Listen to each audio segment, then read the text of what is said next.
estar com todos vocês. E nós vamos iniciar hoje uma matéria chamada Teologia da Devoção.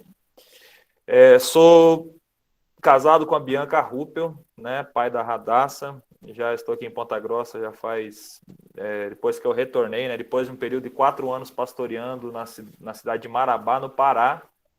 Retornei aqui para Ponta Grossa e já estou há 4 anos, né, onde eu pastoreio a igreja Casa de Adoração. Igreja essa que hoje, né, o pastor Rafael, a base mais profundo, se aliançou, estão conosco, congregando conosco, e tem sido uma benção. Antes de mais nada, vamos orar, irmãos? Vamos ter um tempo de oração? Convido você a fechar os seus olhos. Pai, eu te dou graças por esse tempo, eu te dou graças pela vida de cada um que está presente aqui, Senhor, nessa reunião, nessa aula, Pai. Eu oro para que o espírito de revelação, Senhor, conhecimento, venha se manifestar, Senhor Deus, no nosso meio, sobre nossas vidas. Dá-nos conhecimento espiritual, conhecimento revelado da Tua palavra, que o Senhor possa abradar o nosso coração, Senhor, nesse momento. Senhor, nós queremos oferecer a Ti, Pai, essa aula como primícia ao Senhor, sendo gratos por aquilo que o Senhor fez e por aquilo que o Senhor está fazendo na vida de cada um, Senhor. Fala conosco, no nome de Jesus. Amém e amém. Amém, meus irmãos. Como eu falei, estou muito feliz de poder estar aqui e principalmente por poder falar a respeito de um assunto que eu amo muito, né? E fala a respeito de devoção, sobre a teologia da devoção, né? Algo que Deus tem bradado de uma maneira muito forte nesses últimos tempos, sobre nossa vida, sobre nossa igreja, e um assunto ao qual a gente tem tentado ensinar, né, para nossas ovelhas e discípulos, para que possam viver uma vida bem fundamentada sobre ela. O tema, como eu falei, é teologia da devoção. O texto que eu quero iniciar hoje aqui está lá em Mateus, capítulo 22, versículo 37, tá? Nós vamos falar um pouquinho sobre a devoção extravagante. Mateus 22, 37. Você que está com a sua Bíblia aí. É um texto bem conhecido. Texto esse que diz o seguinte: a palavra do Senhor nos fala: amarás ao Senhor teu Deus de todo o teu coração, de toda a tua alma e de todo o teu entendimento. Amém? Quando nós falamos a respeito de devoção, a gente precisa entender que a devoção ela é um ato decidido, tá? É até uma palavra assim, meio estranha, talvez, para alguns, né? Essa palavra devoção, ser devoto, normalmente sempre teve uma conotação, né, na Igreja Católica. Eu sou devoto de tal santo, né? Eu sou devoto de Maria, devoto de seja o que for.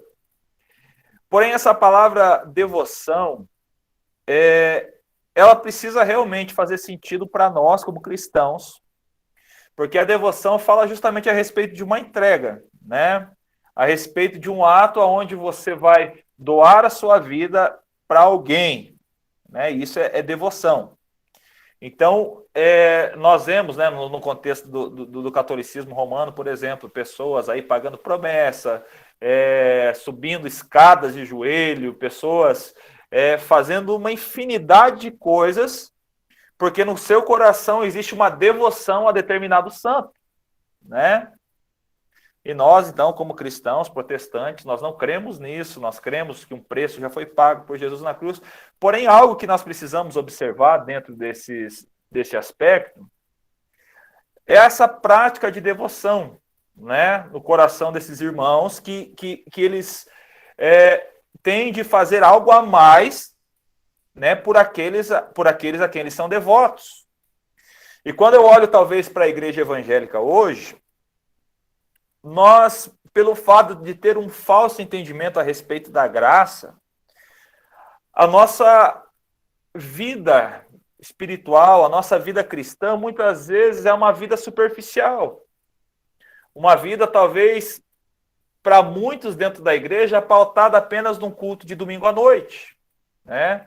Num culto de domingo à noite. É importante o culto de domingo à noite? Sim, é muito importante. Sou pastor de igreja e eu prego, eu chamo os irmãos para estar em comunidade. Mas quando nós falamos de devoção, a gente precisa entender que ele vai muito além do que a prática de um culto de domingo, um culto coletivo de domingo, né?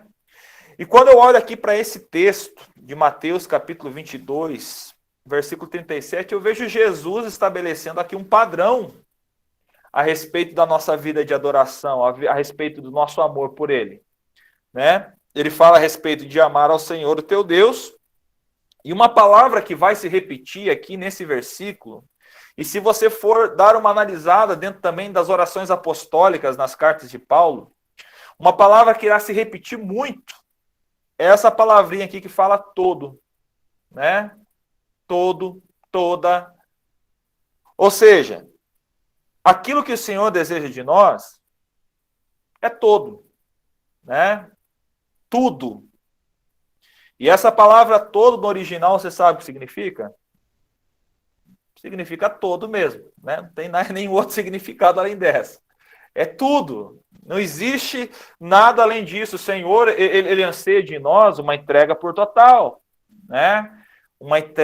Algo integral, algo do todo, realmente, algo completo, algo pleno das nossas vidas para Ele.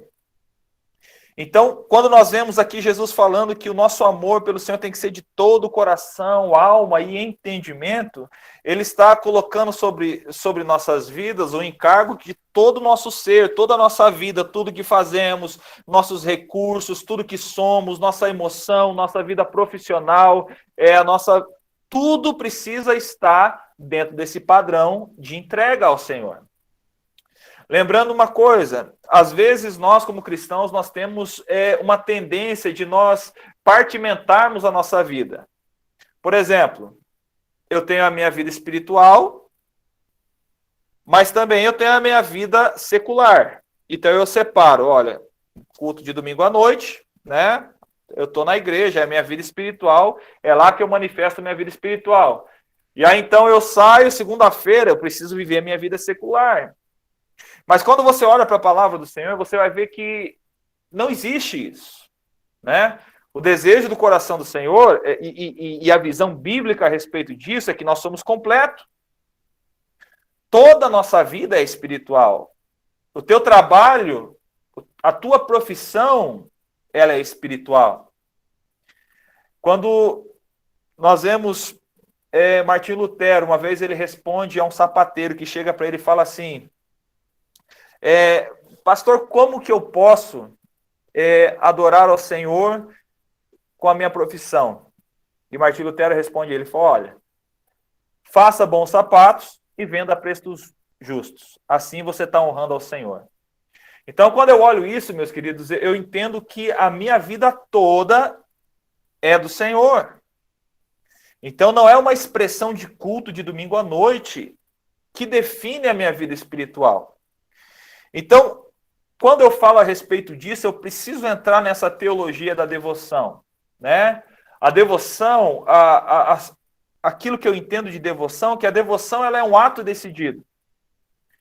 Eu preciso partir de um lugar de decisão do meu coração, de colocar em práticas disciplinas espirituais, né? Disciplinas espirituais e andar sobre essas disciplinas, por quê? Porque ela é o fundamento da minha vida com Deus. Ela é o fundamento da minha vida com Deus. Que disciplinas espirituais são essas? Olha, dentro das disciplinas espirituais, nós estamos falando isso na série de lives, né, também no Mais Profundo, as 12 disciplinas, no livro das 12 disciplinas espirituais. Dentre as principais ali que eu vejo, que precisa ser uma prática constante, é oração, jejum e meditação na palavra. Amém? Isso aqui é o tripé da sua fé, da sua vida com Deus. Novamente eu respondo. Oração, meditação na palavra e jejum. Então essas são as 3 disciplinas espirituais principais que move a nossa vida e move todo o resto. Por exemplo, eu não vou me ater muito às demais disciplinas. Por exemplo, generosidade, né? É uma disciplina espiritual, é uma prática. Você precisa viver a sua vida cristã em generosidade, entregando, doando. Então, existem várias outras, mas essas três, elas são justamente o tripé para o funcionamento da sua vida com Deus. Então, quando nós olhamos para um cristão que não desenvolve uma vida de oração, que não desenvolve uma vida de jejum, né? Pelo menos aí uma vez por semana, né? A prática do jejum. Aquele que não tem uma vida de meditação na palavra, né? A palavra que alinha a nossa vida, a palavra que nos dá diretrizes, a gente olha para isso como um cristão que está andando em fraqueza, né? Fraco espiritual. Não existe atalhos para o teu crescimento espiritual a não ser esses caminhos. Disciplinas que a certo ponto é simples de entender, né? O que é jejum? É se abster de alimentos, né? Qual é o propósito, né? É eu ganhar alguma coisa? Não, justamente ao contrário, é eu perder, né? O jejum está relacionado em você perder algo, não em você ganhar algo. É a fraqueza da sua carne, tá? Mas é muito fácil, né? A parte aqui é simples, é uma prática simples. Porém, quando nós olhamos para um contexto geral de igreja, de um 100% da comunidade, eu não me arrisco nem a falar de quantos hoje na igreja tem uma vida de prática nessas disciplinas. Você concorda comigo? Que a maioria dos crentes hoje não lê a Bíblia, a maioria dos crentes hoje não tem vida de oração, a maioria dos crentes hoje não tem nenhuma prática de jejum, tá? Não tem nenhuma prática de jejum. E ainda mais se for falar a respeito de generosidade, de doar algo. Aí que fechou o pacote, né? Então, a devoção é um ato decidido. Né? O meu amigo Darlan, ele costuma dizer assim, a respeito desse ato decidido, que a grande maioria, talvez, aí de vocês tem um trabalho secular, né? Um trabalho que você sai segunda-feira pela manhã. Talvez você acorda que horário? 6h30, talvez? 6h30, você sai da sua casa, pega um ônibus ou pega o seu carro e você vai em direção ao teu trabalho, ao teu emprego. Agora, a grande pergunta é o seguinte.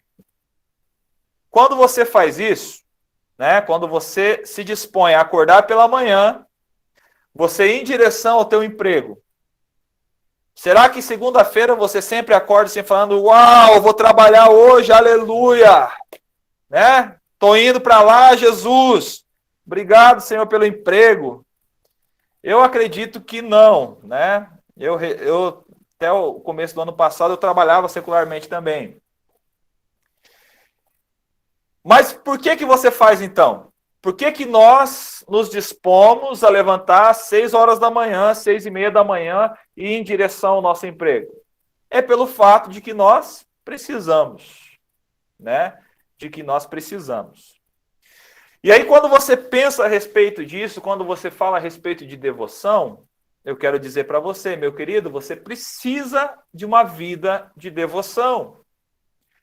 Só que essa vida de devoção, ela não vai se manifestar de uma maneira automática. Por quê? Porque a sua carne é preguiçosa. O ser humano, a sua natureza, a tendência dele é se acostumar com aquilo que é confortável. É se acostumar com aquilo que é confortável. Então, por isso que muitas pessoas não têm a disciplina de ler a Bíblia, meditar. Por isso que muitos não têm a disciplina de desenvolver uma vida de oração ou de jejum. Por quê? Porque é um ato decidido. Não vem por uma vontade própria, a princípio, pelo menos. Você precisa se dispor a ir em direção a essas práticas espirituais. Amém? E quando nós olhamos aqui esse texto de Mateus 22:37, nós vemos uma coisa que o Espírito ele está restaurando o primeiro mandamento ao primeiro lugar na igreja, no mundo hoje. E através da graça de Deus, nós devemos sempre cultivar de maneira consciente a capacidade de responder a Deus com amor de todo o coração, né? Então, nós precisamos cultivar, aqui fala, de maneira consciente, a capacidade de você responder a esse apelo que Deus tem, que o Senhor tem, de nós o amá-lo de todo o coração, né? De nós voltarmos, retornarmos ao primeiro grande mandamento, de ele realmente se tornar a prioridade da nossa vida. Então tem que ser de uma maneira consciente, de uma maneira decidida. Uma coisa que eu acho muito interessante, por exemplo, todo mundo gosta de ler aqui que está nessa sala? Todo mundo gosta de ler? Ou tem alguém que fala assim, cara, eu tenho dificuldade para a leitura.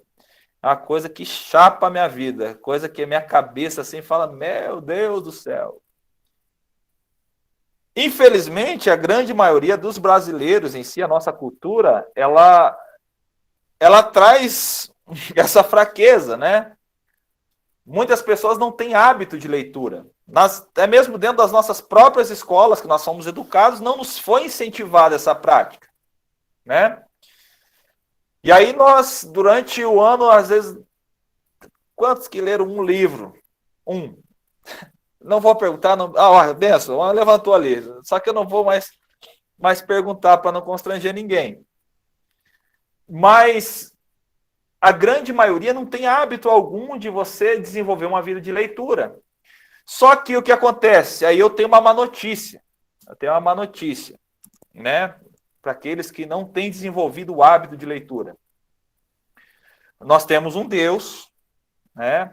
Deus Todo-Poderoso, a sabedoria reside nele. E aí, ele teve um plano para a humanidade, né? Ele teve um plano para a salvação. Ele teve um plano para revelar o seu caráter, para mostrar quem ele era. E aí eu olho, sabe como que ele faz isso para revelar o seu plano a nós? Ele escreve aonde? Ele escreve num livro, cara. Ele escreve num livro.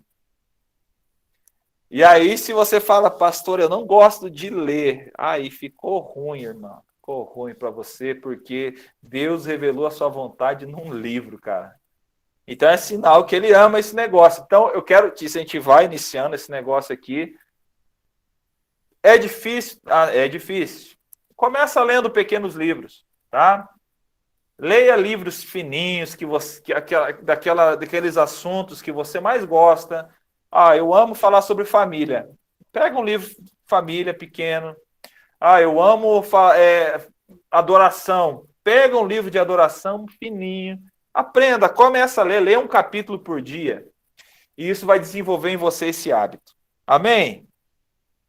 Eu sou acostumado a pregar em igreja, então eu fico esperando amém, amém, né? Mas vamos lá. Então, precisa cultivar, então, de uma maneira consciente, é um ato decidido, essa questão de devoção. E amar a Deus de todo o nosso coração é o primeiro mandamento, por ser a prioridade número 1 de Deus. Então, é o primeiro mandamento, porque é a prioridade número 1 de Deus. Chama-se primeiro mandamento e não a primeira opção, né? E as Escrituras deixam claro que o amor de todo o coração e extravagante por Deus é o melhor e mais elevado estilo de vida, tá? Então, o clamor no coração de Jesus para que nós, como igreja, como discípulos, retornemos para esse lugar, de amar Ele de todo o coração, né? É o maior e mais elevado estilo de vida, né? Você vai ver homens nas Sagradas Escrituras que amaram o Senhor de todo o coração. Por exemplo, Abraão foi chamado amigo de Deus. Davi foi chamado homem segundo o coração de Deus. Jó, o próprio Deus deu testemunho a respeito de quem ele era, porque ele o amava. Daniel, por 3 vezes pelos anjos, foi chamado do muito amado, né? Então, você vê pela história bíblica toda, a história de homens que marcaram a sua geração por causa de que eles viviam esse primeiro amor. E eu não sei quanto a você, mas eu quero marcar minha geração. Eu quero que as pessoas lembrem de mim. Eu quero que a minha filha, de 7 anos, quando ela cresça, ela possa dizer de mim, meu pai foi o homem que verdadeiramente amou a Jesus. se entregou por ele. Então, meus queridos, amar a Deus. E amar a Deus de todo o nosso coração é o maior mandamento, porque o seu impacto também é grande, né? Impacta o primeiro o coração de Deus, a nossa vida e a vida daqueles a quem nós amamos. E não somente nesse momento, nessa era, mas também na eternidade, tá? Então, essa é a realidade que o Senhor está nos convidando, né? Essa primeira aula do mais profundo. É para trazer você ao entendimento novamente que nós precisamos voltar para esse lugar de devoção, de amar a Deus acima de todas as coisas. Né? Porque à medida que você entende isso, você vai ver que as demais aulas que vão ser ministradas neste lugar, elas vão fazer mais sentido para você. Amém?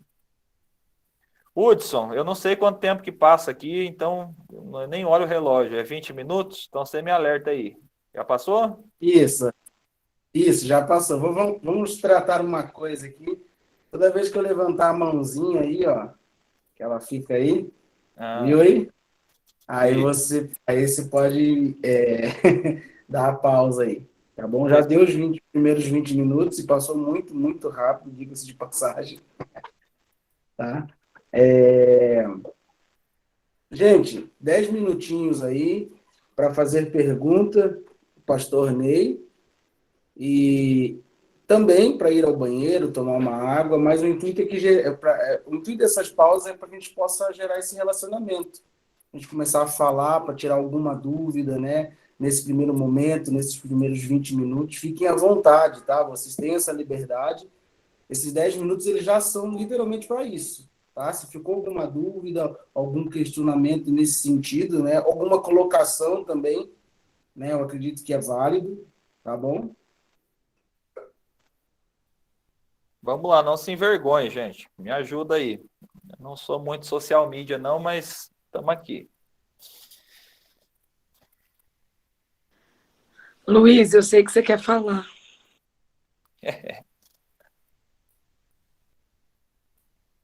Ele tem a cara que fala bem, né, mano?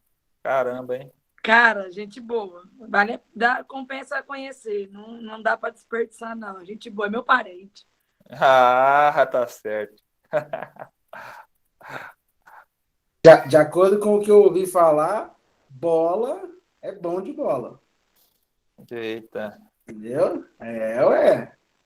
Já procurei minhas fontes já. Tá Liga seu desligado. microfone aí. Liga seu microfone. Luiz, para de rola.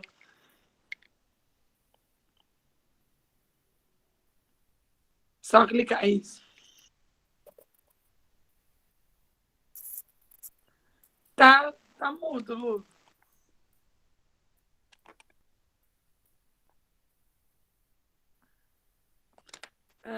Não sei. Sorte sua. Vamos lá, gente, vamos lá. Eu sei que a primeira aula é o momento mais difícil assim de se expressar. Eu sei que daqui a pouco, principalmente a mulherada aí, vai estar falando mais que a boca. Mas vamos lá. O que você entende? O que você entendeu a respeito dessa parte de devoção? Como que tem sido a sua vida dentro dessa prática? Você está assim, dentro do seu entendimento, você acha que, cara, não, isso aí faz sentido para mim, eu tenho praticado a minha vida, ou você tem, cara, é difícil para mim? Vamos lá, irmãos. Eu vou contar para o pastor Rafael, hein? Deixa eu puxar a fila aqui, então. Vai. Eu quase não falo, vocês já perceberam, né? Pode falar, Luiz. Agora deu o teu microfone, pode falar. Agora foi? Foi. Ai. Eu quero falar mesmo. Eu sei. Ô, pastor, prazer. Prazer. De fato, o senhor falou a respeito da nossa vida, que essa é a tendência que a gente tem, separar essa vida, né? Uma vida secular de uma vida espiritual e de fato, biblicamente, se nós analisarmos a palavra, isso não existe. Uhum. O senhor acha que isso vem de uma cultura que as igrejas, né, colocou isso para as pessoas e, de uma certa forma, nós vivemos isso hoje, e por isso que talvez seja a maior dificuldade das pessoas entenderem e de se entregar de uma forma total? E o que o senhor acha? É isso? O senhor acha que vem lá do passado? Porque antigamente, né? Pode falar. Não, pode terminar a sua pergunta. Não, porque antigamente, de uma forma mais... O que nós éramos ensinados era uma forma muito religiosa, né?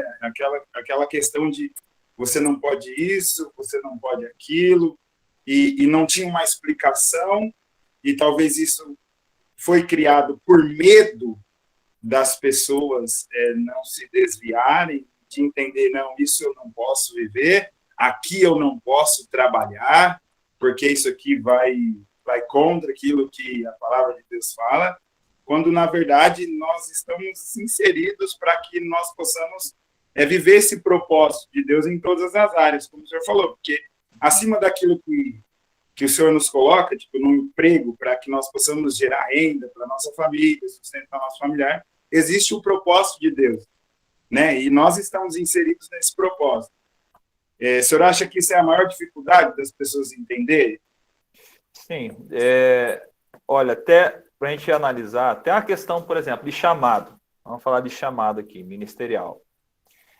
Qual que sempre foi a mentalidade que foi gerada, né, assim, no meio da igreja? Cara, o chamado, você tem eu vou responder uma chamada missionário lá na frente, né? O pastor faz apelo, a galera vai lá na frente. Mas qual que é a mentalidade, né? A mentalidade é essa. O meu chamado ou é ir para a África, né? Eu vou largar tudo, vou para a África. O meu chamado tá ligado, eu vou ser um pastor. O meu chamado tá ligado a, sei lá, alguma coisa religiosa desse naipe. Mas o que, assim, eu particularmente tenho ensinado aqui na minha igreja. Meu querido, às vezes a gente é chamado por Deus.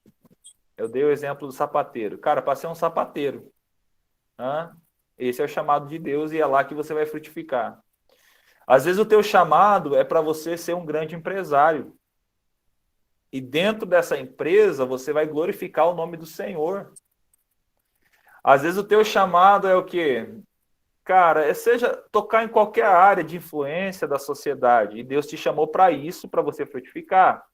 E vai ter, como o Rafael falou hoje, vai ter as lives das áreas de influência, né? Questão de família, religião, educação, negócios, economia, no caso. Então, são áreas no mundo que a igreja precisa tocar. Então, nem todo mundo foi chamado para desenvolver um chamado na área religiosa, ser um pastor, por exemplo. E aí, o que aconteceu no tempo? Muitas pessoas se sentem culpadas dentro da igreja, por quê? Porque ela não tem vontade de ir para a África. Elas se sentem cara, eu não sou crente não, porque eu não tenho vontade de ir pregar lá na África. Mas às vezes, cara, Deus não te chamou para você ir para lá mesmo. O que você está cheirando para lá? Né? O teu chamado está relacionado a uma empresa. O teu chamado está relacionado a artes. Então, e às vezes o cara não foi chamado, usando esse exemplo da África, para ir na África. O cara vai para a África, se frustra, não cumpre o propósito, sai de lá derrotado. E a culpa é de quem daí? De Deus. De Deus. Então, precisa haver uma reavaliação a respeito de algumas coisas dentro da igreja, né? Então, eu sou chamado para tocar essa área de influência, que é a religião, a igreja. Eu sou chamado para isso. Mas talvez você que está aqui nessa sala não foi chamado para essa área. Tem que congregar, tem que servir dentro de uma igreja, sim. Mas talvez o teu propósito de vida está relacionado em outras áreas de influência, artes, economia, governo, né, política. Então, o que resta somente você fazer? É descobrir, é entender em Deus qual é a tua área, né? Mas para isso, para você entender em Deus, para a gente voltar um pouquinho quem estamos falando aqui, você precisa ter vida de meditação e oração para que ele direcione a sua vida, e jejum. Mais alguém?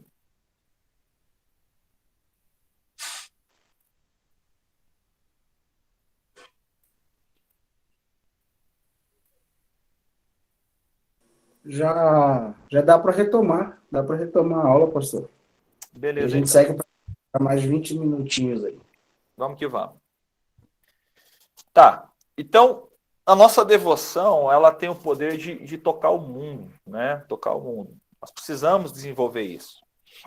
Quando nós olhamos para a palavra do Senhor em Atos capítulo 19, quiser anotar aí, Atos 19, ele vai contar lá a história de Éfeso, né? Sobre a igreja de Éfeso. A igreja de Éfeso, ela foi um dos grandes centros de avivamento na igreja primitiva. Foi lá que aconteceu, cara, um dos maiores avivamentos, né? Dentro desse cenário da igreja primitiva. Então, Atos 19 vai falar lá algumas coisas. Por exemplo, né? Então, no versículo 1 fala que enquanto Apolo estava em Corinto, Paulo, atravessando as regiões altas, ele chega em Éfeso. Paulo chega em Éfeso.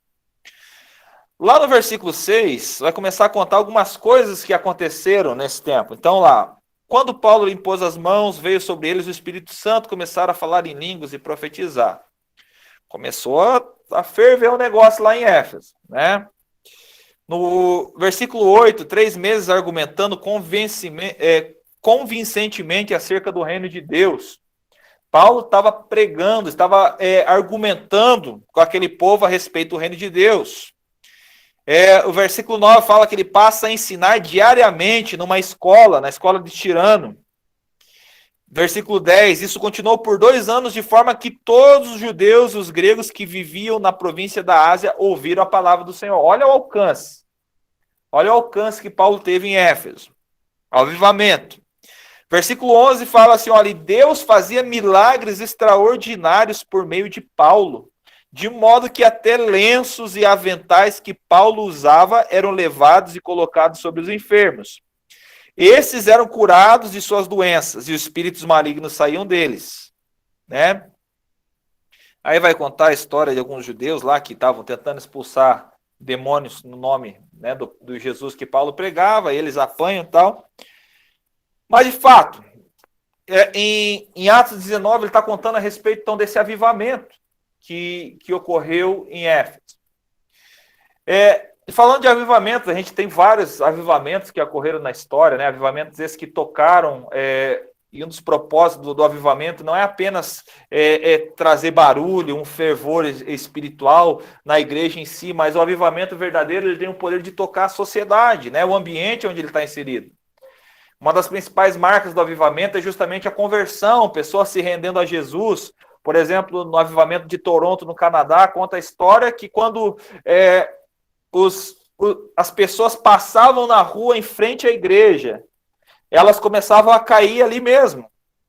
Nas escadas, quando elas estavam entrando dentro da igreja, elas começavam a cair no chão de tanto poder de Deus vinha naquele lugar. Pessoas começavam a se arrepender e entregar a sua vida a Jesus. Né? O avivamento no país de Gales, né? Então houve um toque em todas as esferas da sociedade por causa desse grande avivamento, e é exatamente isso o que aconteceu. Mas quando nós vamos lá para a carta, né, lá em Apocalipse, para as cartas de Jesus, a igreja de Éfeso, qual que foi a reclamação? Lembra que eles passaram por esse grande avivamento, né? Mas quando Jesus chega à igreja de Éfeso, qual foi aquilo que o Senhor cobrou daquele povo? A respeito do primeiro amor, né? Então, aquela igreja, apesar de todo o avivamento, de todo o poder que foi liberado naquele lugar, ela perdeu algo essencial, que era o primeiro amor, né? Então, eles se tornaram trabalhadores de Deus, em vez de serem apaixonados por Deus em primeiro lugar. Então, você vai ver ali na igreja de Éfeso, que era uma igreja que estava trabalhando, era uma igreja que evangelizava, era uma igreja que manifestava sinal, mas Jesus vem e fala assim, ei, muito bem, né? Jesus aplaude, e Jesus ele usa uma didática muito interessante, né? Primeiro ele elogia, e depois ele desce o sarrafo, né? Eu gosto de usar essa técnica também aqui na igreja, né? Eu elogio primeiro, falo, ó, irmão, nossa, você tá lindo, muito bem, parabéns, essa área. Mas, né, porém, entretanto, se afirma, irmão, se afirma. E é o que aconteceu aqui na igreja de Éfeso, né? Apocalipse 2, versículo 1 ao 5, escreve ao anjo da igreja que está em Éfeso. Ele fala, olha, conheço as tuas obras e teu trabalho, olha, e tens paciência. Você é uma igreja paciente. Aí ele vai falar no versículo 4, mas tenho, porém, contra ti que deixaste teu primeiro amor. Lembra-te de onde caístes e arrepende. Breve te virei e tirarei seu lugar, seu castiçal, se não te arrependeres. Então, a igreja de Éfeso era uma igreja realmente que trabalhava duro, lutando por uma teologia certa, né? Estava evangelizando, estava discipulando, porém eles perderam aquilo que era prioridade, que era o primeiro mandamento. Então, talvez nós, na nossa vida, né, nós estamos vivendo a nossa vida correta. Não, pastor, eu sou, né, estou vivendo em santidade, eu não peco, eu pago minhas contas direitinho, eu devolvo o dízimo, pastor. Mas, às vezes, Jesus ele tem isso contra você também. Talvez você perdeu o teu primeiro amor e você está perdido aí no meio do caminho. Tá? Então, é tempo de você retornar. É tempo de nós fazermos uma análise assim na nossa vida. Será que aquilo que nós estamos fazendo como igreja, como comunidade, não é simplesmente aquilo que caiu no piloto automático da minha vida? Será que aquilo que eu estou fazendo hoje já não caiu assim Porque, assim, antigamente falava-se muito de religiosidade, né? E, normalmente, a religiosidade nós linkávamos com os irmãos tradicionais, né? A respeito de uso e costume e tal. Então, daí veio essa nova geração quebrando tudo e tal. Um novo estilo de falar, um novo estilo de vestir. E fala, não, vocês são os religiosos, eu não sou religioso. Mas, às vezes, hoje, nós, com esse novo modelo de igreja, estamos sendo tão religiosos quanto. Né? A nossa prática cristã não atinge, não alcança a questão do primeiro amor. Então, o Senhor está nos chamando para esse lugar de novo. Tá? Algum tempo atrás, aqui na minha comunidade, a minha igreja se chama Casa de Adoração, né? E uma das identidades principais aqui da igreja aqui é justamente adoração, música, louvor, né? Nós temos um ministério de adoração muito bom, muito forte, muito centrado em Deus. E algum tempo atrás, né, eles começaram a amadurecer muito dentro da questão musical, né? Começaram a investir muito, estudando, investindo, ia para estúdio, essas coisas, tudo, e a musicalidade deles cresceu muito. E chegou um momento que eu tive que chamar eles para conversar, né? Numa reunião, eu cheguei e eu fiz como Jesus, né?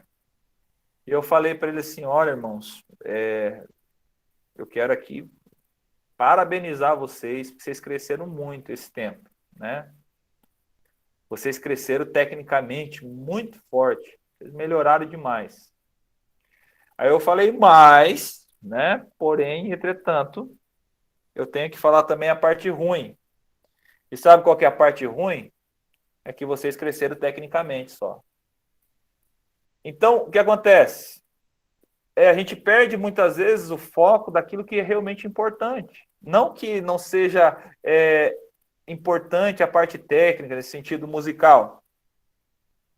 Mas a gente precisa entender que a nossa vida de devoção, a nossa vida com Deus, ela precisa estar acima de todas as demais coisas. Precisa estar acima de todas as demais coisas. O seu momento no secreto, o seu momento com Deus precisa ser a prioridade máxima da sua vida, meu querido. Precisa ser a prioridade máxima da sua vida. Então, outra coisa aqui, servir a Deus e ao próximo sem uma base de devoção extravagante a Jesus, quase sempre acaba em esgotamento e decepção. Com isso, o que fazemos não tem como perdurar durante décadas sem ter encontrado o coração de Jesus no amor, intimidade com Deus, né? Trabalharemos como escravos e não como a noiva que se revigora enquanto trabalha. Servir em amor a Jesus nos liberta do desgaste. Então, o que isso está querendo dizer?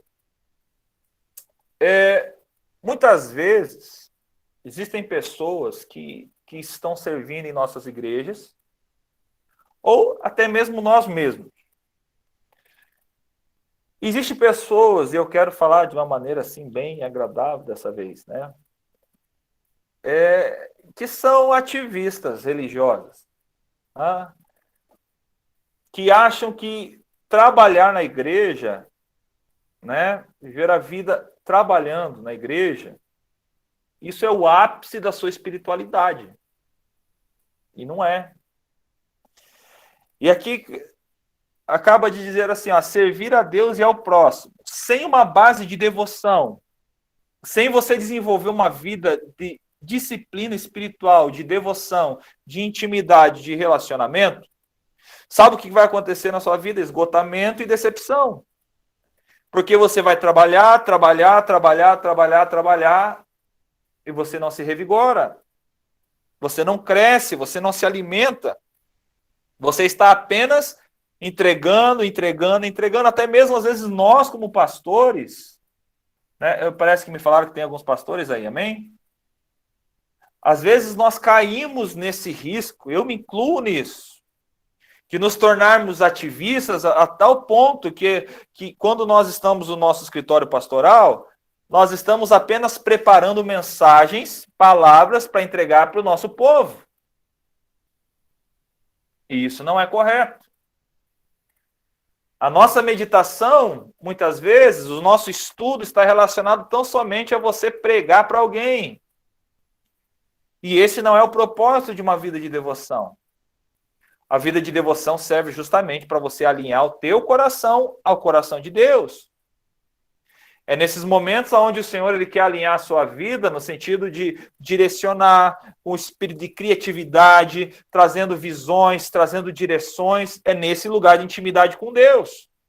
Não somente os pastores, mas todos aqueles que se chamam filhos de Deus são chamados para este lugar. Mateus capítulo 6, versículo 6, que é o princípio do lugar secreto, né? Mateus capítulo 6, versículo 6, Jesus vai falar assim, ei, entra no teu quarto, quando vocês forem orar, né? Olha, Jesus está falando, quando vocês forem orar, ou seja, há uma expectativa no coração de Jesus que nós façamos o quê? Tenhamos vida de oração. E ele fala, quando você for fazer isso, entra no seu quarto e em secreto, ora em secreto, e teu pai que te vê em secreto, aí ele te recompensará. Então, nós precisamos entender isso como ministros, como cristãos, que nós precisamos estar muito focados neste lugar.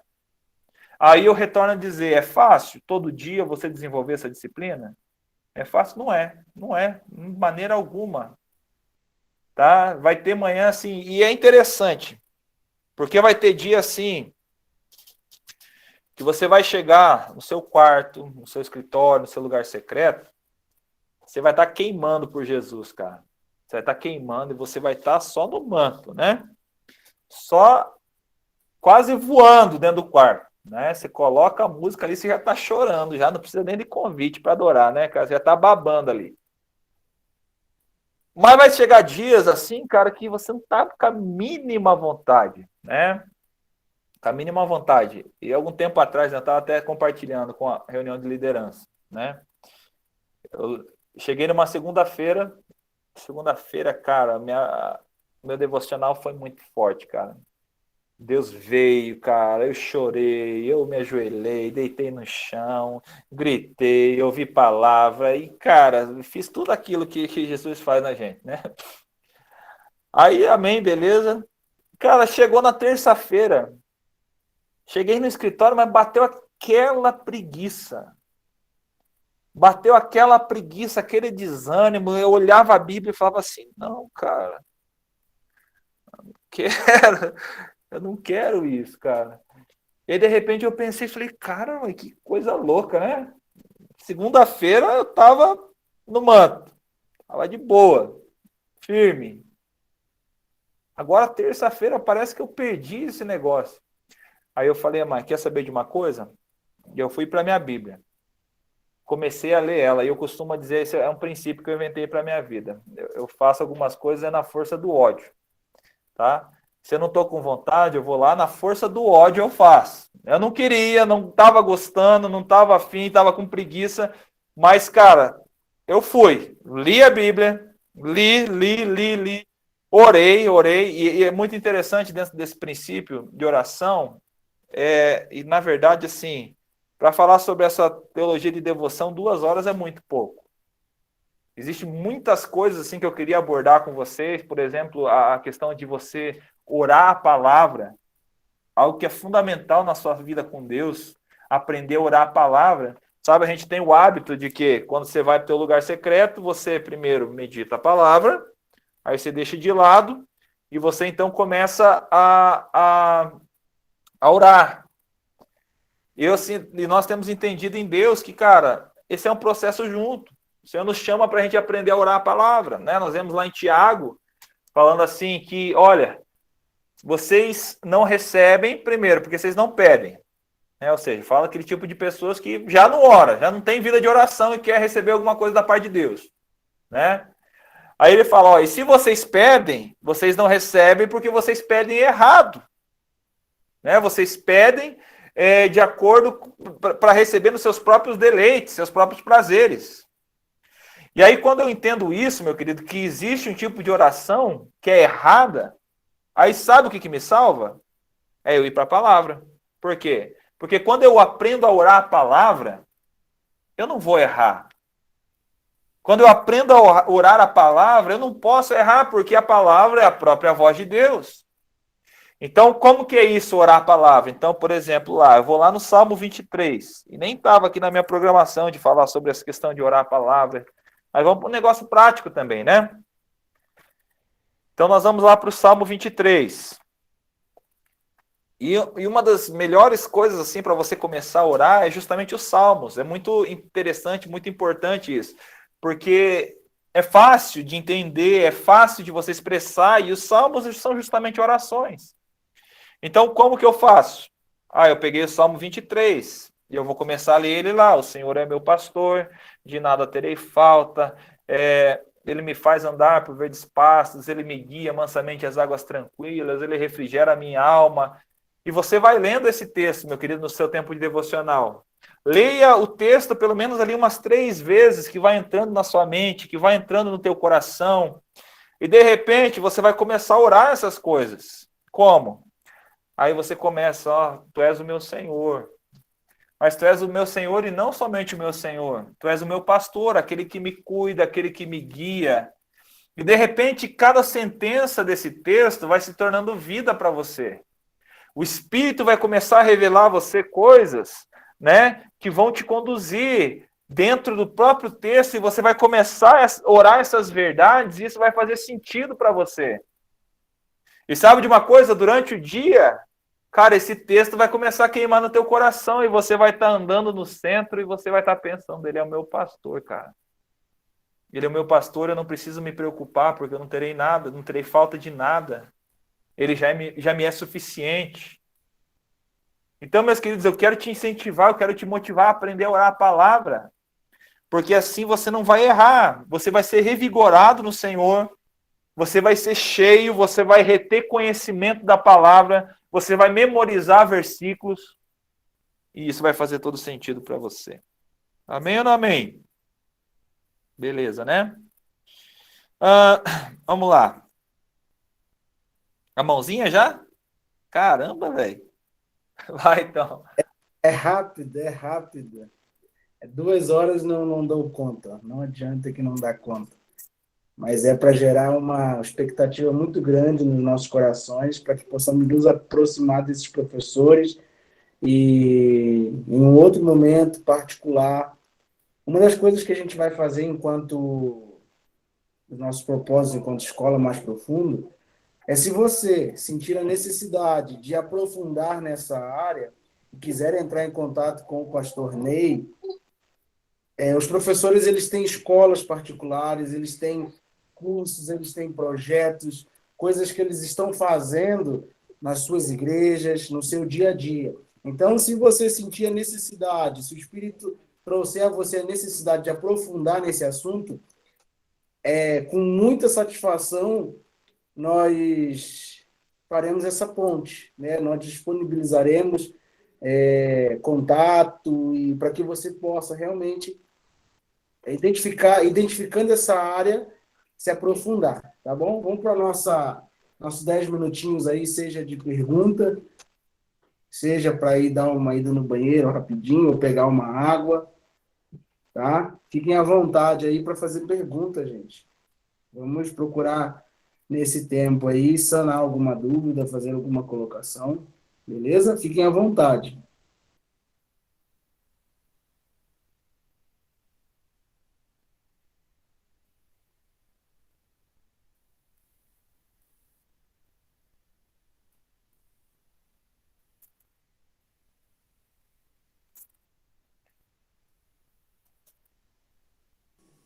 Eu ia falar da outra vez, eu não consigo ficar, não adianta. Eu ia falar da outra vez. Eu ia falar da outra vez, e aí, né, eu dei a vez para o nosso amigo Luiz ali. Mas é bem interessante isso que foi falado lá no primeiro momento, a respeito de gostar de leitura. Eu converso com meu filho, ele tem 12 anos, e eu falo para ele que eu não lia porque eu achava que não precisava. Em um outro momento, não precisava e não gostava. Em um outro momento, eu passei a ler porque entendo que preciso, porém continuo não gostando. E aí eu falei com ele, eu falei, chegará um tempo que eu continuarei lendo, entendendo que preciso e gostando.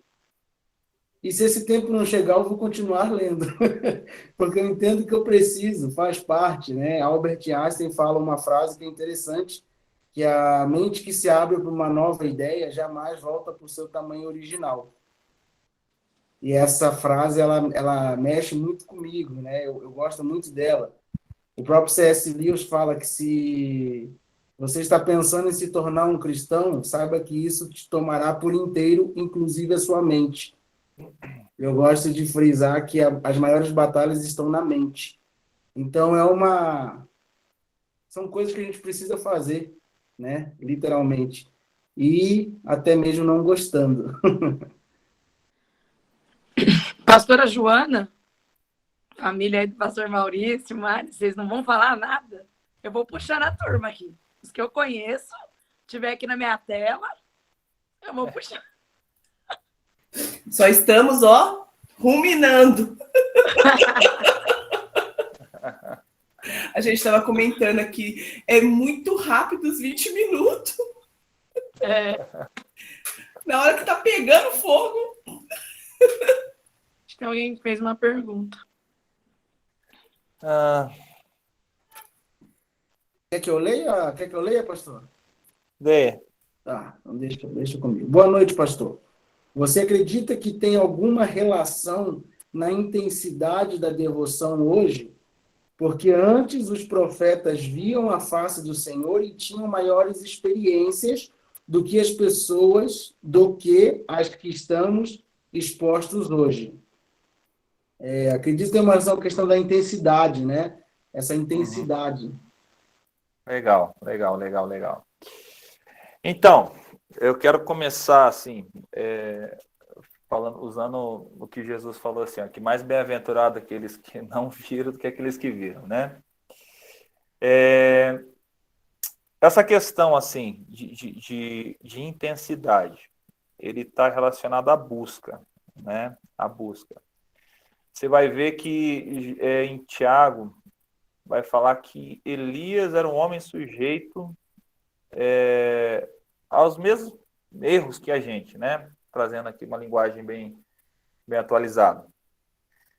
Então, se você olhar as escrituras sagradas, é algo que às vezes a gente mistifica muito, né? Mistifica muito. Mas quando você olha e você vê que esse livro, Deus, ele não se ateve a colocar um livro onde ele não expusesse os erros daqueles homens, né?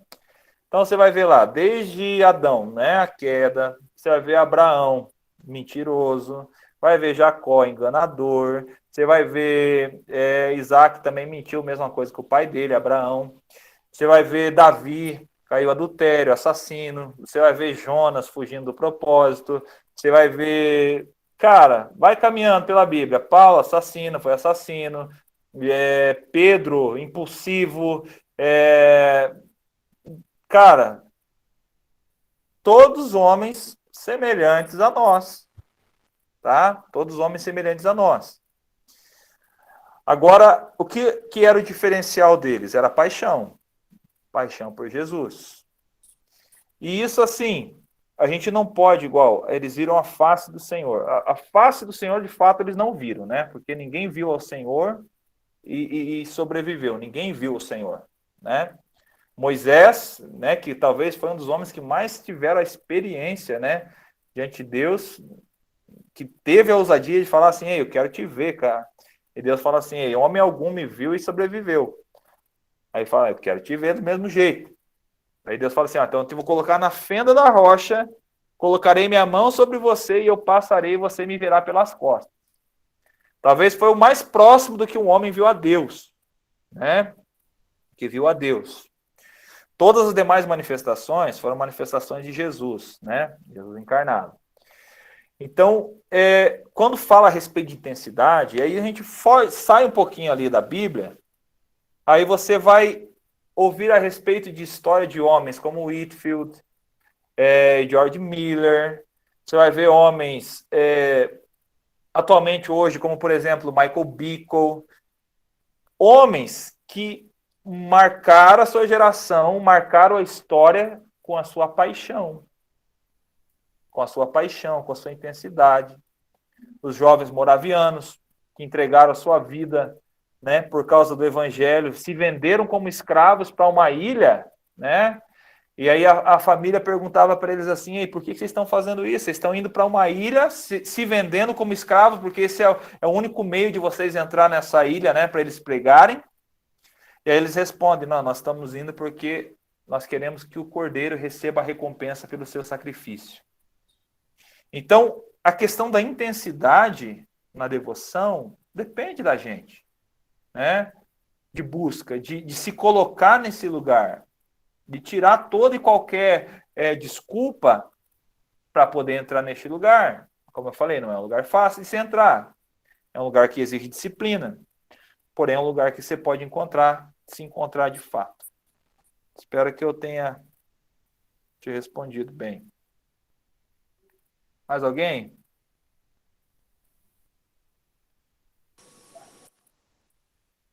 Não há... Aí, ela disse que respondeu sim. Não havendo perguntas, aí vamos retomar, tá bom? Pastor, pode ficar para continuar. Amém. Tá bom. Sabe, um dos propósitos de Satanás quando olhamos nas Sagradas Escrituras e quando olhamos até mesmo dentro de um contexto de igreja local, não é desviar o crente do evangelho, tá? Não é propósito dele, no sentido de tirar da igreja, né? Qual que é a ferramenta dele? A única coisa que ele quer fazer é desviar você da busca de responder a Deus com amor genuíno e com devoção extravagante, tá? Então, o que ele quer fazer? Ele quer que você seja um crente mais ou menos, né? Um crente mais ou menos. Será que você não tem sido um crente mais ou menos? Na média, né? A coisa que é horrível, e vem a palavra mediocridade, né? Mediocridade fala a respeito de você estar crente na média. Não, cara, eu não sou tão crente assim, fervoroso no espírito, mas também eu não sou aquele cara, né, desviado, aquele cara que vive no pecado. Mas você está no meio, irmão. Se você está no meio, você é medíocre. E você precisa melhorar. Nós precisamos melhorar. Se nós encontrarmos nessa posição do meio, é tempo de nós avançarmos, tá? Então, ele não quer tirar você da igreja, ele quer te tornar um crente medíocre, que não busca, que vive aí a sua vidinha, que não tem uma perspectiva eterna, e é isso que ele quer fazer, tá? Então, não deixe. Nós não podemos permitir que haja qualquer substituto, nem permitir que a nossa experiência seja reduzida a uma mera linguagem apenas de devoção, né? O nosso linguajar crentez, né? Vou para a igreja, sou batizado, tal, mas o Senhor tem mais. Amém? Se você puder, abra sua Bíblia lá em Lucas capítulo 10, versículo 38 ao 42, nós vamos estar lendo aqui. Lucas capítulo 10, versículo 38 ao 42. Diz assim: E aconteceu que, indo eles de caminho, entrou Jesus numa aldeia, e certa mulher por nome Marta o recebeu em sua casa. E tinha esta uma irmã chamada Maria, a qual, assentando-se também aos pés de Jesus, ouvia sua palavra. Marta, porém, andava distraída em muitos serviços. E aproximando-se, disse: Senhor, não se te dá de que a minha irmã me deixe servir só? Diz-lhe que me ajude. E respondendo Jesus, disse-lhe: Marta, Marta, estás ansiosa e afadigadas com muitas coisas, mas uma só é necessária. E Maria, ela escolheu a boa parte, ao qual não lhe será tirada. Amém? Então, dentro desse aspecto de devoção, um dos personagens bíblicos mais relevantes das Sagradas Escrituras a respeito de devoção. E que Jesus, ele menciona, fala assim, olha, ela sempre será lembrada quando for pregado o Evangelho do Reino, será lembrada o que essa mulher fez. É Maria, tá? Então, quando eu olho para essa história, para essa passagem bíblica, eu começo a aprender a respeito de algumas coisas dentro desse aspecto de devoção. Em primeiro lugar, o que nós olhamos aqui nessa história? Nós vemos uma mulher que sentou-se aos pés de Jesus, tá? Então, o Espírito aqui, através das Sagradas Escrituras, enfatizou, né, que Maria estava sentada aos pés de Jesus para ouvir a palavra, lá no versículo 39. Maria, ela é citada 3 vezes nas Escrituras. E todas as vezes o Espírito destaca que ela estava sentada aos pés de Jesus, né? Lá em Lucas 10, 39, João 11, 32, João 12, 3. Então, somente quando nos alimentamos regularmente da sua palavra, é que conseguiremos manter o nosso relacionamento com Deus fresco e nosso ministério frutífero, né? Sentar-se aos pés de Jesus, falar a respeito de você receber revelação, de você receber o ensinamento, né? E somente quando você regularmente se assenta diante do Senhor, em devoção, é que a sua vida com Deus, o seu ministério, tudo aquilo que você for fazer, será vívido, tá? Salmos capítulo 1, do versículo 1 ao 3, vai falar que bem-aventurado, né, o homem que não se senta à roda dos escarnecedores, tal. E lá no finalzinho ele vai falar assim, olha, ele tem satisfação na lei do Senhor e medita nela de dia e de noite. Sabe um lugar que nós precisamos encontrar nesse tempo, sobre nossas vidas? É justamente esse lugar de satisfação, né? Nós precisamos, na nossa vida de devoção, na nossa vida de meditação, muitas vezes tirar isso de se tornar uma obrigação religiosa apenas, né? Uma obrigação religiosa. E você encontrar no Senhor um lugar de satisfação, de você ter prazer na palavra do Senhor. É isso que o salmista fala. Então, Maria, ela tinha esse prazer, tinha essa satisfação de estar sentada ao pé de Jesus. Mas quando eu continuo aqui esse texto, eu também verifico outras coisas. Na outra personagem desse texto, alguém que estava distraído, né? Marta estava distraída com tanto serviço. Nós vemos então o cenário: Jesus assentado, Maria aos pés, e Marta estava trabalhando, estava fazendo muitas coisas, mas olha o que a Escritura fala. Porém, Marta, cadê? Marta, porém, andava distraída em muitos serviços. Tá? Então, algo que nós precisamos entender, que as Escrituras, elas nos chamam, de fato, a servir e ajudar a satisfazer as necessidades humanas, humanitárias, né? De uma maneira prática. Então, por exemplo, a minha igreja hoje, ela trabalha dentro do aspecto social, né, de justiça social. Nós temos uma instituição que nós arrecadamos cestas básicas para a comunidade ao qual a minha igreja está inserida. Então, nós corremos atrás de cestas básicas para entregar pessoas que nem são da nossa igreja, na realidade, né? Nós trabalhamos com essa comunidade, por exemplo, Dia das Mães. Nós, no Dia da Mulher, do ano passado, nós fizemos uma cesta de café da manhã e fomos levar para as mulheres da comunidade. Fomos lá, entregamos. Dia das Crianças, arrecadamos brinquedos. Fizemos uma festa na igreja para as crianças da comunidade entrar. Então, tudo isso dentro do aspecto social. Todas as quartas-feiras aqui na igreja, nós abrimos a igreja e nós temos um projeto de sopa solidária, né? Então, nós atendemos hoje 110 famílias, que vem aproximadamente 250 pessoas nos atendemos, né? 110 famílias. E essas famílias, elas vêm para a nossa comunidade no prato de sopa, uma comunidade carente. E nós, então, entregamos a marmita para eles, alguns nós conversamos, e dessa maneira nós criamos, então, um elo, né? Um link com essa comunidade. Então, isso é necessário, isso é bíblico, a prática de justiça sociais, alimentar o pobre, né? Ajudar o órfão, ajudar a viúva. Mas isso não é o evangelho em si. Isso não é todo o evangelho, né? E Marta, quando você olha aqui para esse texto, ela está servindo. Marta atendeu a esse chamado legítimo de suprir as necessidades das pessoas, servindo na cozinha. E isso era louvável. E isso foi louvável. Mas aí, quando nós olhamos aqui, Jesus fala para ela o quê? Marta, Marta. E aí eu lembro assim, quando o pai da gente chama a gente 2 vezes pelo nome, é porque tá ruim a coisa, né? Você já fica esperto. Meu Deus, o que eu fiz, pai? O que eu fiz, Senhor? Mas algo que nós vemos aqui, que Jesus ele não corrigiu Marta por ela servir. Mas é justamente ela servir com a motivação errada.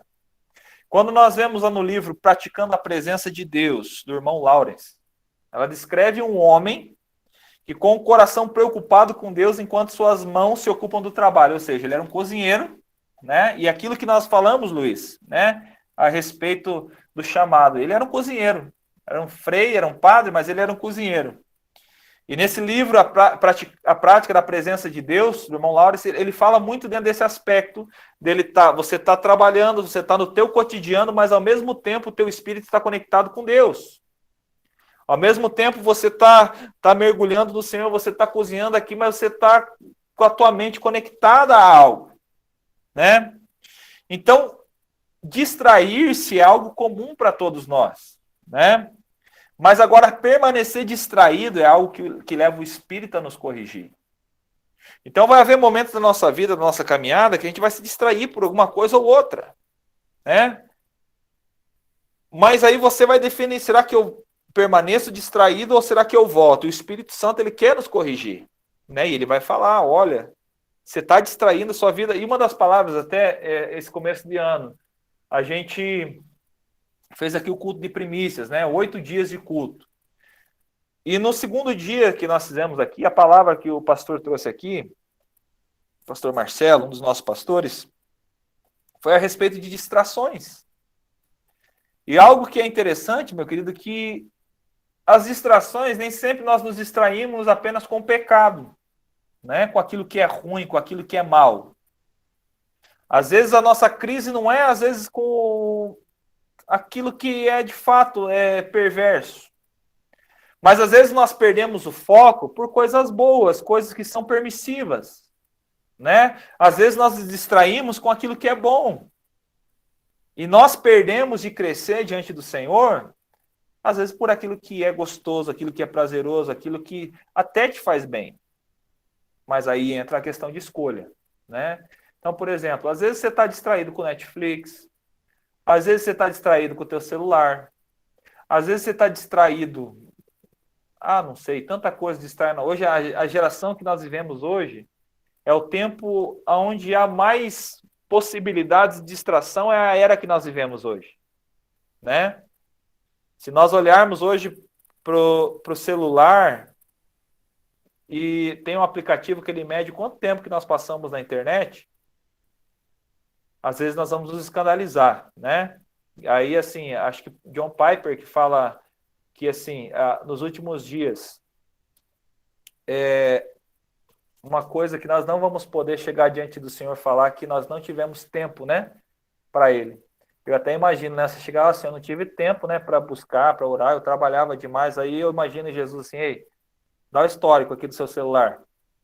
Aí ficou ruim para nós, né, cara? Jesus fala, não, peraí, teu tempo? O que é esse? Quanto esse tempo aqui no Instagram, cara? Ah, não, eu tava vendo a live do Mais Profundo. Ah, não, então tá bom. Mas vamos lá. Marta estava distraída, tá? Marta estava distraída. Mas eu vejo outra coisa aqui agora em Maria, né?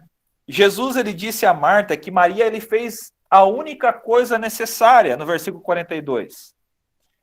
Em outras palavras, Maria levou a sério o chamado de cultivar a capacidade de responder a Deus em amor com devoção extravagante. Essa é a única coisa necessária, a única coisa inegociável. Por quê? Porque estabelecendo isso, temos o discernimento necessário para sustentar o amor e a obediência em todas as áreas da nossa vida e ministério.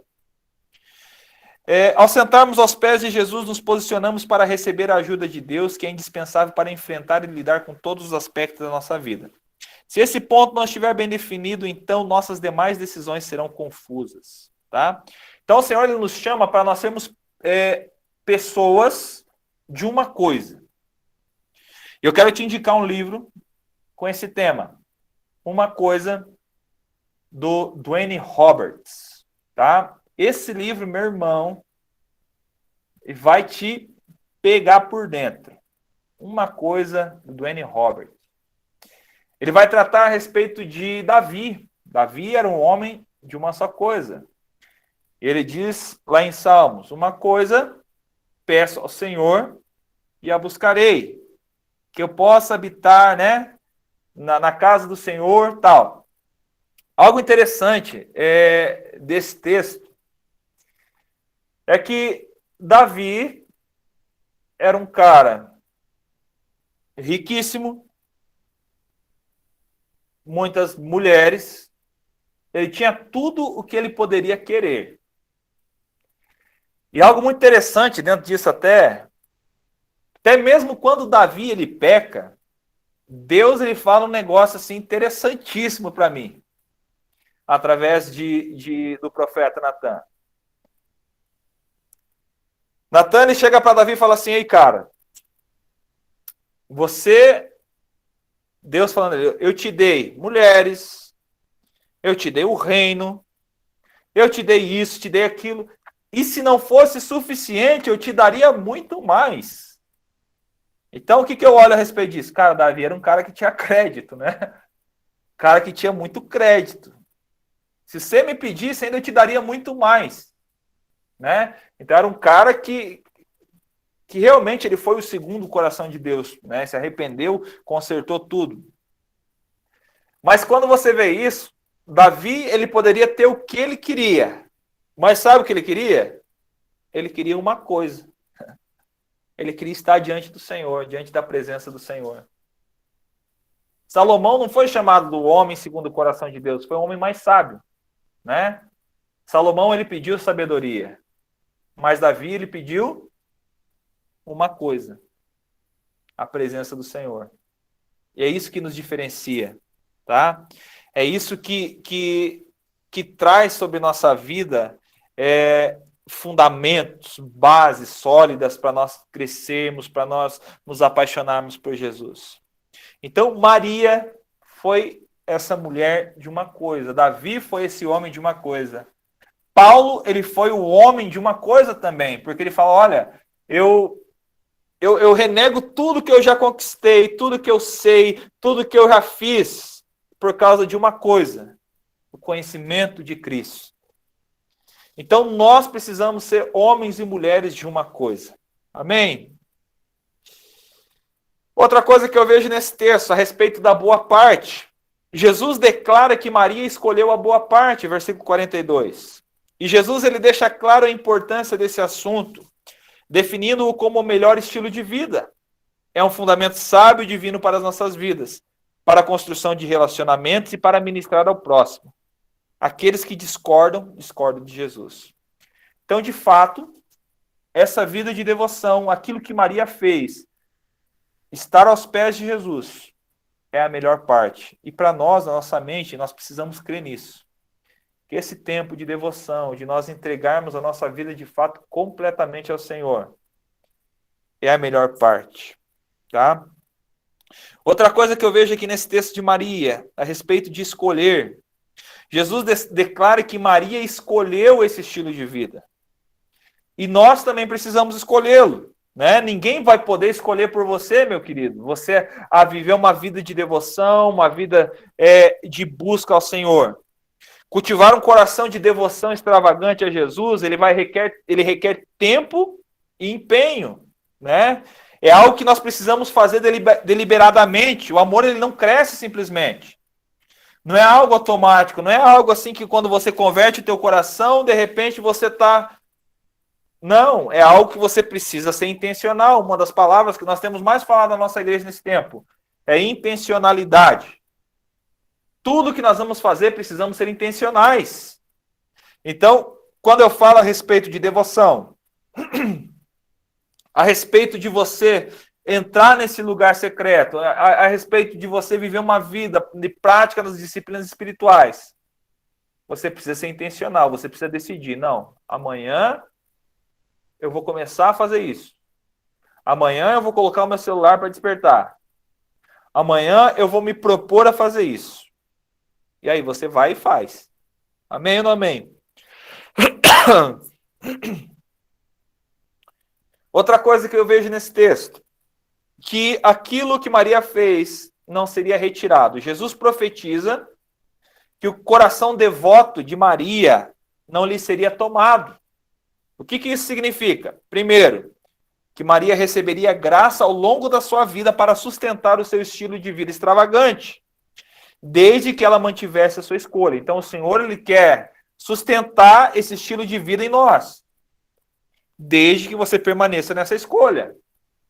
Tá? Mas outra coisa, segundo, que ela seria recompensada pela sua vida de devoção no julgamento do grande trono branco de Cristo, em 1 Coríntios 3,14. Então, Maria, uma jovem solteira, nunca foi mencionada no livro de Atos ou na história da igreja. Ela não foi reconhecida entre os homens pelo seu ministério, no entanto, ela será para sempre reconhecida nos átrios do céu pelo seu amor extravagante por Jesus. Então,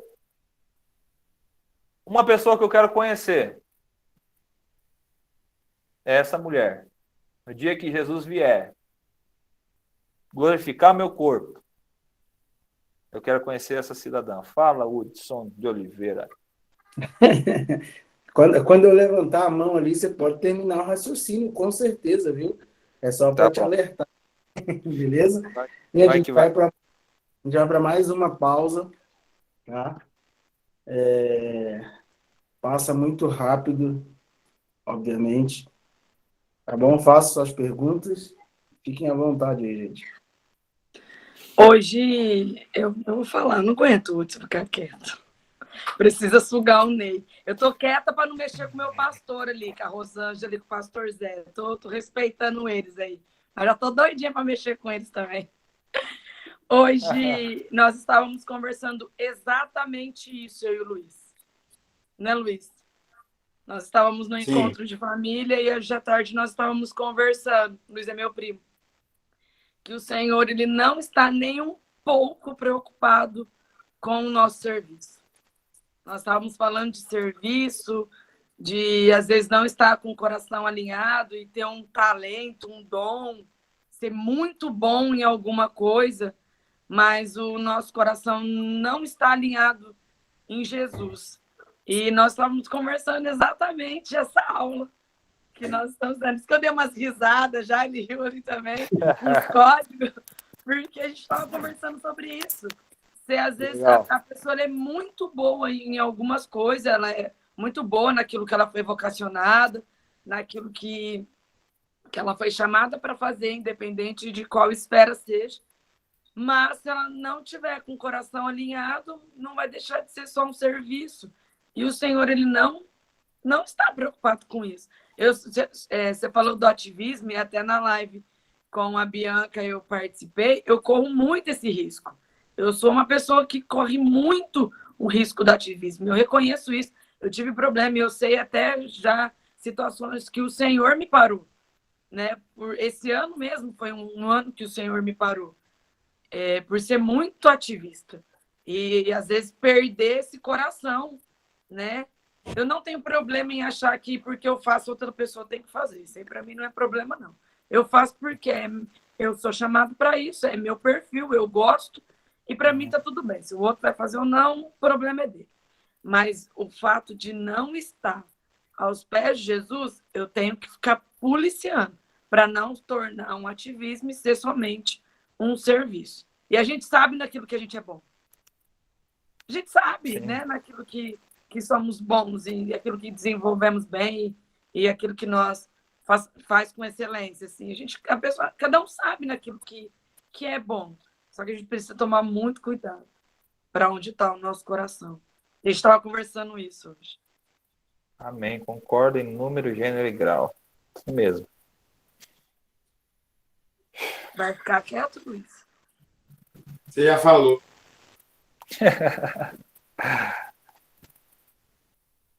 Vamos lá. Mais alguém? Mais alguém vai falar aí? Então já vamos partir para o terceiro round, acho, né?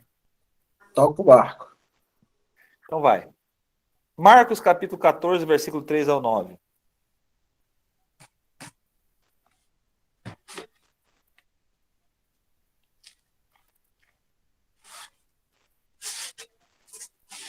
Só um detalhe. Nós estamos indo agora para os 20 minutos finais aí. Aham. Vai até as 21h30, tá? Vamos lá, então. E estando ele em Betânia, sentado à mesa em casa de Simão, o leproso, veio uma mulher, Maria de Betânia, que trazia um vaso de alabastro com unguento de nardo puro, de muito preço, e quebrado o vaso lhe derramou sobre a cabeça. E alguns apóstolos houve que em si mesmos se indignaram e disseram: para que se fez esse desperdício de unguento? Porque podia vender-se por mais de 300 dinheiros, né, o denário, salário de um ano, e dá-los aos pobres. E bramavam contra ela. Jesus, porém, disse: deixai-a, porque molestai. Ela fez-me boa obra, porque sempre tendes os pobres convosco, e podeis fazer-lhes bem, quando quiserdes. Mas a mim nem sempre me tendes. Este fez o que podia, antecipou-se a ungir o meu corpo para a sepultura. Em verdade vos digo que em todas as partes do mundo onde esse evangelho for pregado, também o que ela fez será contado para a sua memória. Amém. Então nós vamos ver aqui também outras características dentro desse aspecto de devoção,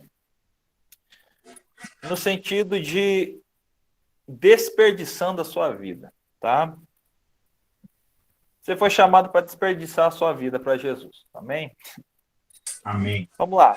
Nós vemos esse texto. Uma mulher, Maria, derrubando um perfume muito caro aos pés de Jesus. Né? E o contexto ali fala que os apóstolos começam a olhar aquele negócio e desprezam, falam assim: ei, podia usar esse dinheiro, que era um perfume muito caro, né? 300 denários, era praticamente um ano de salário. Usar para sustentar os pobres, né?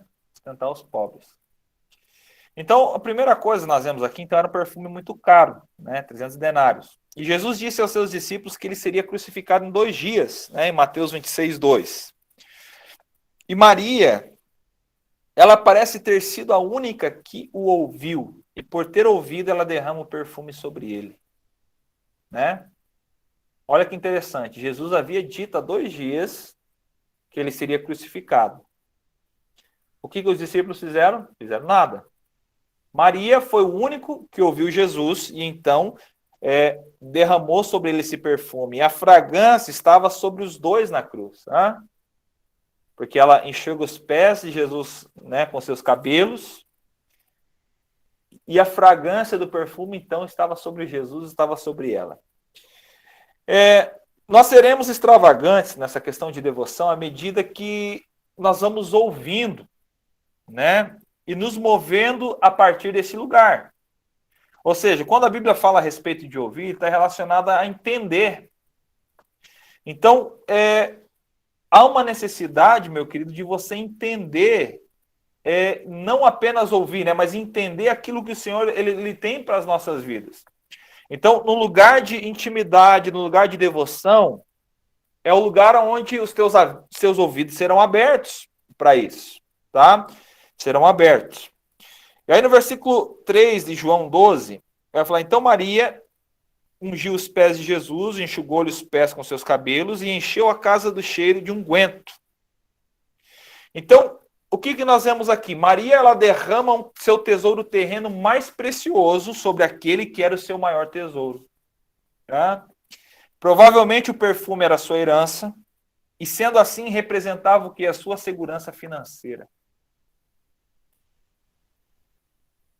Eu imagino falando aos seus amigos, eu tenho Jesus e ele é o bastante para mim. O meu futuro está nas suas mãos. Nós vemos aqui o que está acontecendo aqui nesse contexto. Então, Maria derrubando a sua própria segurança financeira aos pés de Jesus, porque ela entendia que Jesus era o seu maior valor. Quando você derrama tudo, né? Então, o chamado aqui desse texto para nós é o que as pessoas vão falar, né? Logo eu vou falar aqui a respeito das críticas. Você está desperdiçando sua vida. Está desperdiçando teu talento. Está desperdiçando, né, dinheiro. Você foi chamado para isso, para desperdiçar a sua vida aos pés de Jesus, independente do que você for ser criticado. E sabe, Salmos 23, versículo 1, uma vez eu comprei a versão hebraica, né, na Bíblia, e eu comecei a folhear então, e de repente eu fui para o Salmo 23, o salmo mais conhecido. E quando eu li esse texto, eu levei um susto. Por quê? Porque normalmente, né, o salmo do pastor o Senhor é meu pastor e nada me faltará. E quando eu li na versão hebraica, ela está escrito bem assim: o Senhor é o meu pastor e eu não preciso de nada. E na hora que eu li esse negócio, eu levei um susto, falei, meu Deus, cara. Porque muda toda uma perspectiva. Porque fala que ele é o teu tudo, é ele o foco é ele. Então, quando você entende isso, você vai derramar aquilo que é mais caro da sua vida diante do Senhor. Essa mulher, ela foi criticada, né? Os apóstolos usaram o argumento de servir aos pobres para justificar as críticas à sua extravagância. Fizeram uso do mandamento bíblico de servir às necessidades dos pobres.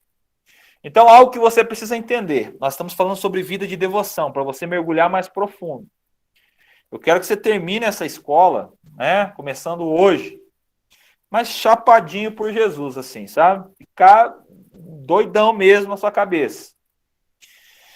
E todos quanto amam Jesus, quando amam Jesus, como Maria, eles serão criticados por aqueles que amam apenas a salvação, mas que não são profundamente apaixonados por Jesus. Sabe o que incomoda as pessoas, meus queridos?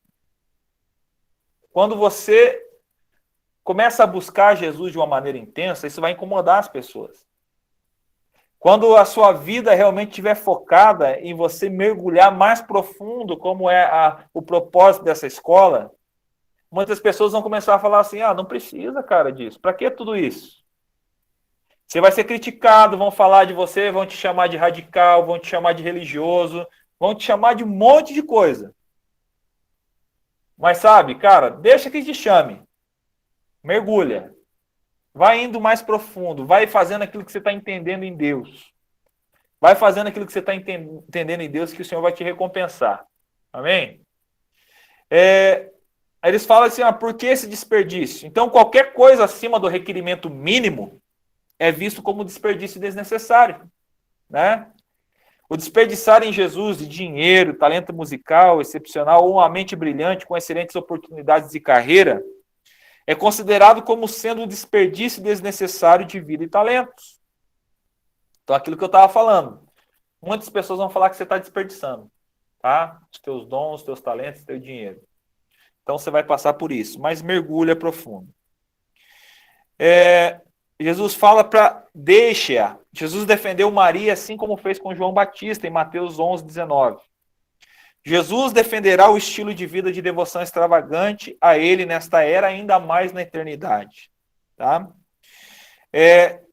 Em Lucas 10, no ano anterior, Jesus havia elogiado Maria por ter escolhido a boa parte ao se sentar aos seus pés para ouvir a sua palavra. E foi dessa forma que ela desenvolveu a sua história pessoal com Deus. Tá? Eu estou acelerando aqui um pouquinho, porque já estou quase batendo na trave ali. Princípio.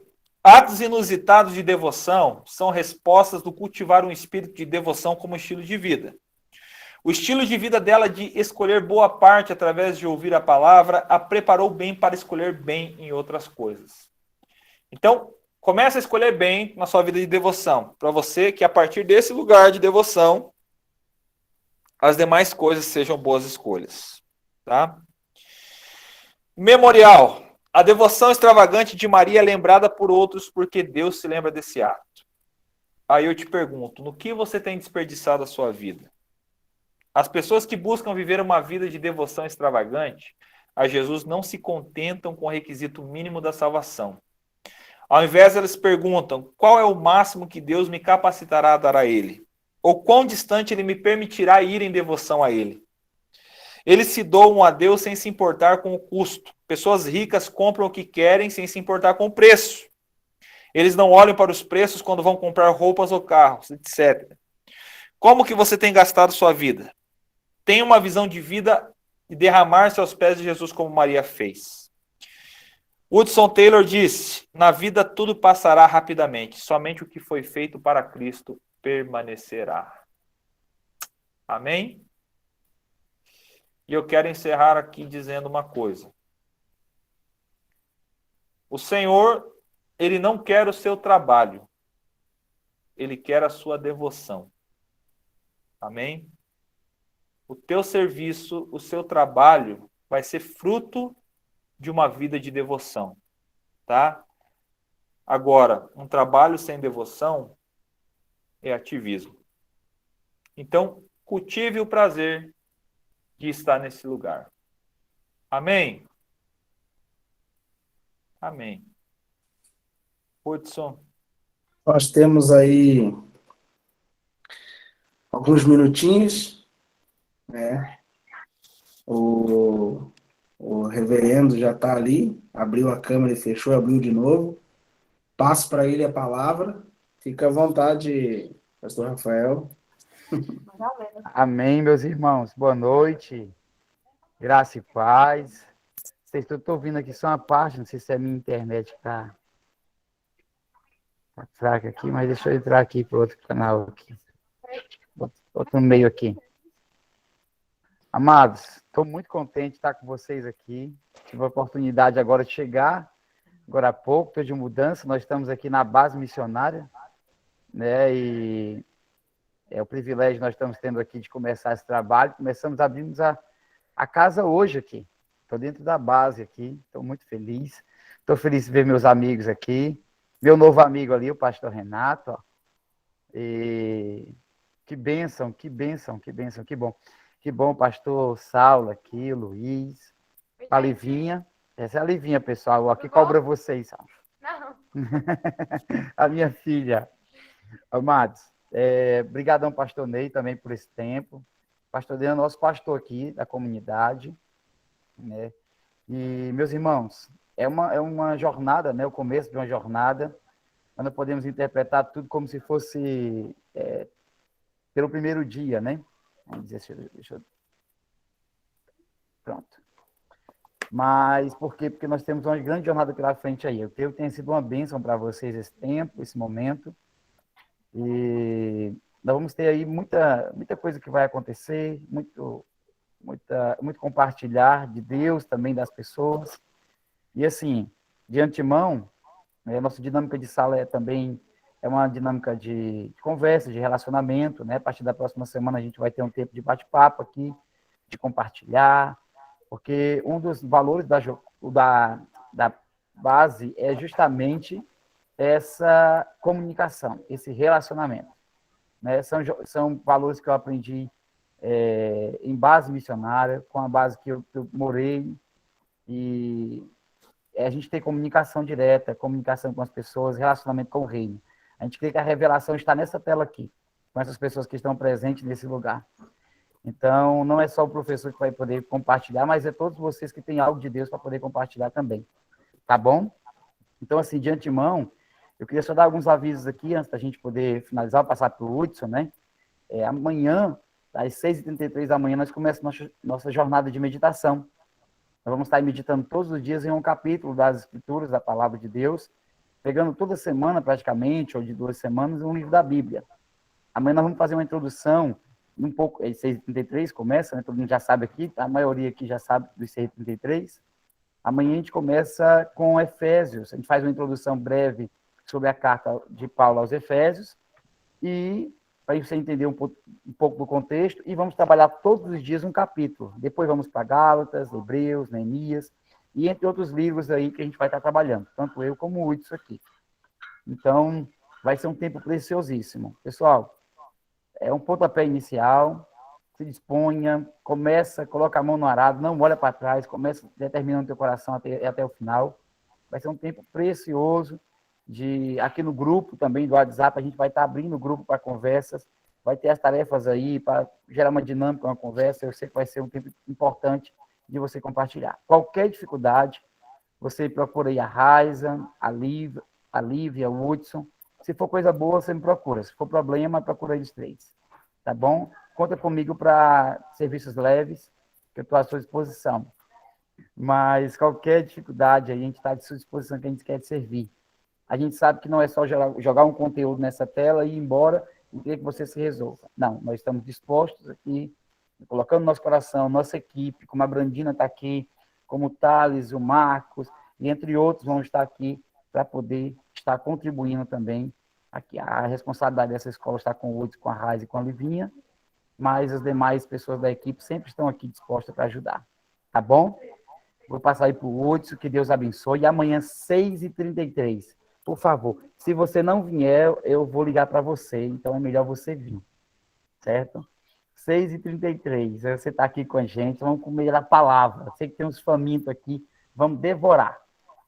Vou dizer 3 versículos aqui que norteiam a minha vida e eu encerro a minha participação, porque eu falo demais. Isaías 50, versículo 4. Deus me deu uma língua erudita para que eu tenha uma boa palavra para o cansado. Parte B do versículo. Mas eu me coloco todas as manhãs como ouvido, como de um aluno. Então, a língua erudita, ela é consequência daqueles que têm um ouvido para ouvir o Senhor todos os dias. Pela manhã, pelo menos, é o que Isaías, capítulo 50, versículo 4 diz. Salmo 5:3 diz, Senhor, de manhã eu te busco, de manhã ouves a minha voz. Esses 2 versículos, irmãos, eles norteiam muito a minha vida, e eu quero deixar mais um aqui para que você possa compreender o motivo de estarmos 6h33 da manhã todos os dias. E Mateus 6:33 diz, buscai primeiro o reino de Deus e a sua justiça, e as demais coisas serão acrescentadas. Vamos começar com ele o dia, que com certeza o restante do dia vai estar sob o governo dele. Tá bom? Beijão para vocês aí. Beijão. Eu não vou falar o nome de todo mundo aqui, que eu vou esquecer. E estou conseguindo ver várias pessoas na tela aqui, o Otávio, o Thiago. Rapaz, aqui é o mais profundo de Getsemane e é o mais profundo americano aqui, né? E os que não for gente, a gente converte. Tá aí, ó, o pessoal americano aqui, ó, da Missão Vinde aqui, ó, tá de 3 na tela ali logo, ó, o Gabriel ali, nossa, que bem, o Walter, rapaz, tem gente de todo canto aqui. A gente fez com que vocês que estão aqui, foi de uma forma orgânica, para que a gente não pudesse fazer aquela divulgação toda em rede social, para a gente crescer no relacionamento, pessoal, e não em número de alunos. Então, as pessoas que estão aqui são igrejas que nós caminhamos, tá bom? Deus abençoe vocês, tenham uma boa noite, e orem por nós, orem por essa base missionária aqui. Um abraço. Amém. Pastor, muito obrigado pelo teu tempo, pela tua disponibilidade. Quem quiser trocar uma ideia com o pastor Ney, aprofundar nesse assunto, conversar com ele, e literalmente entender um pouco mais sobre devoção, teologia da devoção, devoção extravagante. Eu o conheço, né? Hoje estou morando em Curitiba, estou de férias em Ponta Grossa, convivo com a família do pastor Ney desde 2008. Desde 2008 eu tenho o privilégio de ter a família dele, né? Pastor Orlando, né? Toda a família, homens e mulheres de Deus. Então ele é gabaritado não só academicamente, mas principalmente com uma vida de igreja, literalmente ministerial falando. Então, se você tiver o interesse de aprofundar, nos procure no mais profundo, como o pastor Rafael falou, nós vamos abrir o grupo para que todos possam falar, né? E aí nós faremos essa ponte entre você e o pastor Ney. Obrigado, pastor. Que Deus continue te abençoando. E a gente está junto. Eu estou em Ponta Grossa também, tá? A gente vai continuar se vendo. Gente, muito obrigado por vocês terem vestido essa camisa. Vamos até o final. Contamos com vocês e estamos juntos nessa jornada, nessa caminhada em prol do reino, em prol da propagação do nome de Cristo, tá bom? Senhor, eu quero te agradecer por esse tempo que estivemos na tua presença, nesse momento de aprendizado e aperfeiçoamento. Entendemos que precisamos ir mais fundo nessa primeira aula, Teologia da Devoção. Entendemos que o Senhor está preocupado conosco, que nós precisamos estar aos seus pés. O que mais importa somos nós. O trabalho ele é fruto da nossa devoção a Ti. E que isso fique marcado nessa aula. Que o trabalho ele é fruto da nossa vida de devoção ao Senhor. Muito obrigado pela vida de cada um, que o Senhor continue abençoando, dando força, capacitando. E que cada um possa realmente viver aquilo que o Senhor tem de uma forma específica, individual, que gera vida no corpo, no coletivo. É o nosso desejo, a nossa oração, nos dá uma noite de descanso abençoada, aqueles que vão dormir, descansar, aqueles que talvez trabalham à noite, dá uma noite de trabalho abençoado, que o Senhor continue nos guardando, que o Teu Espírito Santo continue nos guiando, no nome de Jesus. Amém. Gente, abraço, boa noite e até amanhã, 6h33. Tchau, gente. Tchau. Pode abrir o microfone e dar tchau, gente. Tchau, Tchau, abraço. Fiquem com Deus. Tchau, tchau, a paz. Glória a Deus. Oi. Tchau, Tchau, gente. Tchau, tchau. Tchau, Bruno. Ai, meu Deus, só os irmãos da igreja. Ai, que graça. É nóis. Povoar essa terra. Tá, gente? Vai fazer uma reunião Getsemane agora. Dá para fazer, né? Se tiver algum problema, a gente já resolve aqui. Deus abençoe, gente. Tchau, tchau, gente. Deus abençoe. 6h33, tem uns 5, viu, irmão da gente? Até Assim, é daqui a pouco. Até daqui a pouco. Até daqui a pouco. Tchau. Tchau, tchau. Até amanhã. Até amanhã. Deus abençoe. Amém.